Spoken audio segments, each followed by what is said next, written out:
ભાવનગર કમલમ ખાતે પદ ગ્રહણ સમારોહ ભારતીય જનતા પાર્ટીના જિલ્લા પ્રમુખ શ્રી દિગ્વિજયસિંહ ગોહિલની અધ્યક્ષતામાં યોજાયો હતો, જેમાં શૈલેષભાઈ શેતાએ ભાવનગર જિલ્લાના બક્ષીપંચ મોરચાના પ્રમુખ તરીકેના પદ ગ્રહણ કરેલ છે.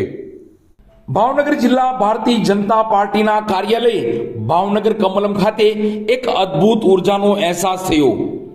જિલ્લા ભારતીય જનતા પાર્ટીના પ્રમુખ આદરણીય શ્રી દિગ્વિજયસિંહ ગોહિલની અધ્યક્ષતામાં આ પદગ્રહણ સમારોહ સન્માન સમારોહ પ્રસંગે શૈલેષભાઈ એસ શેતા, પ્રમુખ શ્રી ભાવનગર જિલ્લા ભારતીય જનતા પાર્ટી બક્ષીપંચ મોરચો, ભાવનગર જિલ્લા કમલમ ખાતે કાર્યાલય ઓફિસનું પદ સોંપવામાં આવ્યું હતું.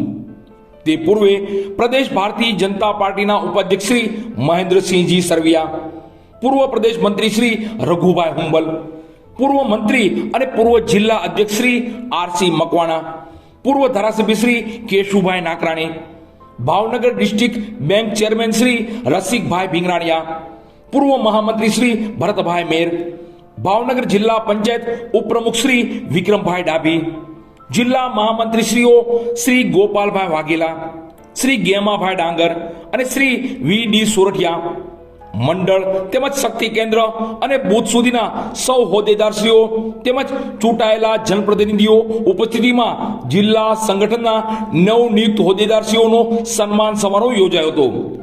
કેસરીયો ખેસ એ માત્ર વસ્ત્ર નથી, પણ જનસેવાની જવાબદારીનું પ્રતીક છે. આ પ્રસંગે ઉપસ્થિત રહેલા તમામ વરિષ્ઠ નેતૃત્વ અને પાયાના કાર્યકર્તાઓનો હૃદયપૂર્વક આભાર.